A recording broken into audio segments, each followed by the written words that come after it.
All right, we're back. Did some work on the car now. Got some parts removed, some parts added.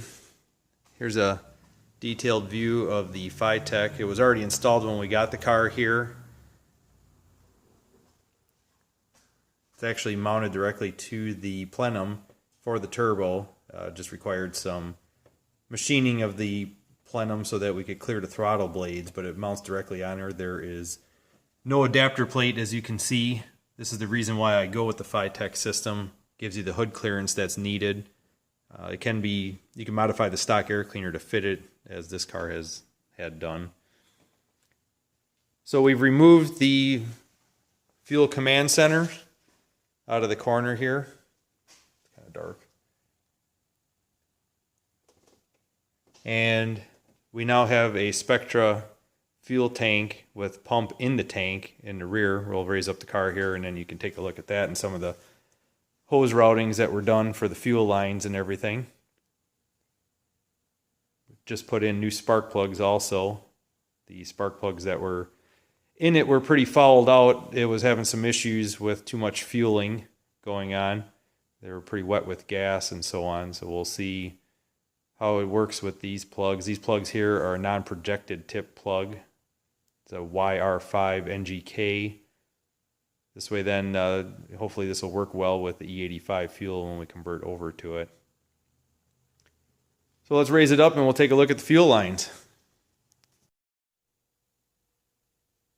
Okay, here we got the car in the air, and before we get started with that, I just wanted to show the fuel command center right here after removing it.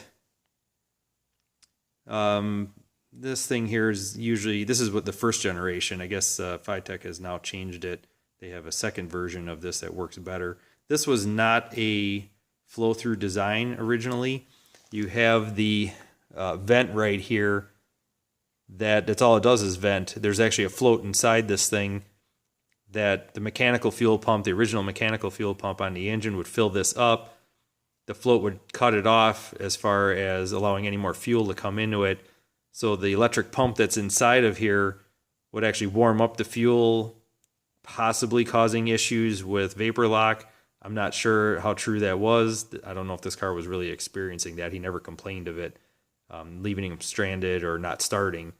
But other people have claimed that the float would get stuck in the up position and not allow more fuel to come in.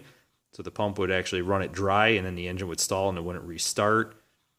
It seemed like there were some issues with it. I don't like it. It's kind of ugly. It's kind of in the way, kind of makes things cluttered. I'd rather go with the pump in the tank. And that's what we have here. So right here is the Spectra fuel tank. Comes with the electric pump inside of it.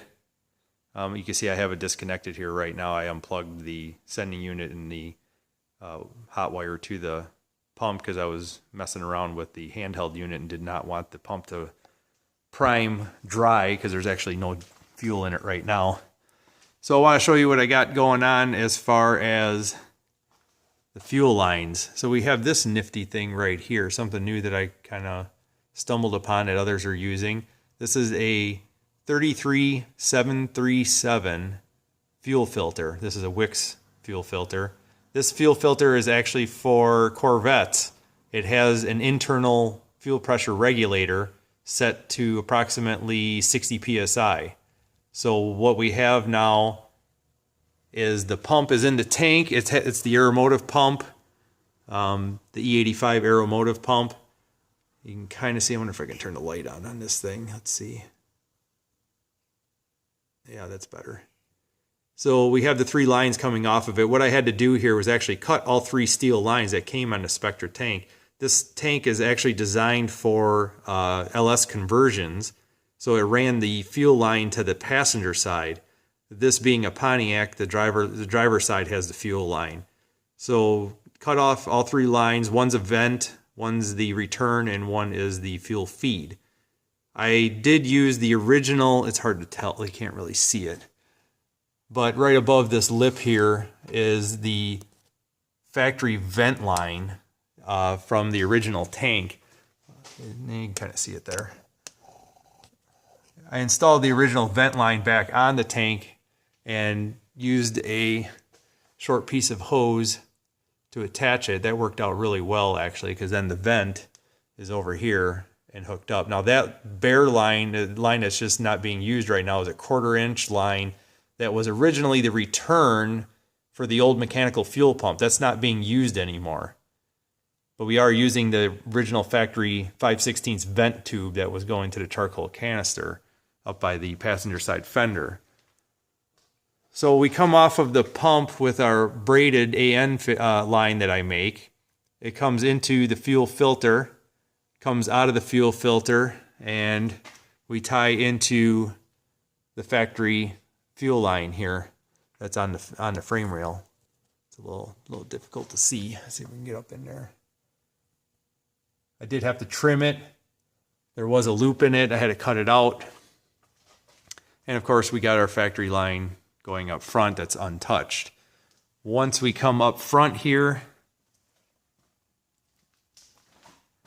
we come into another AN compression, braided line that is looping up over the top of the brake booster and into the backside of the FiTech throttle body. The FiTech throttle body does not have a return on it anymore. It's not needed.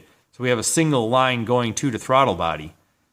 All the other ports are plugged off. We're not using the regulator in the throttle body anymore because the regulator is now at the fuel filter. So with the regulator in the fuel filter right here, you can see the rubber hose that I have as a return going right back to the tank.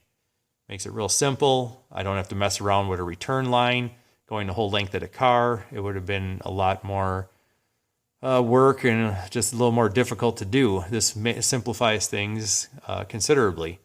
So we're going to see, this is the first time I've installed one of these, so we're going to try it out and see how well it works and kind of go from there. So we're just about ready to start it pretty soon here. Got to put some gas in it.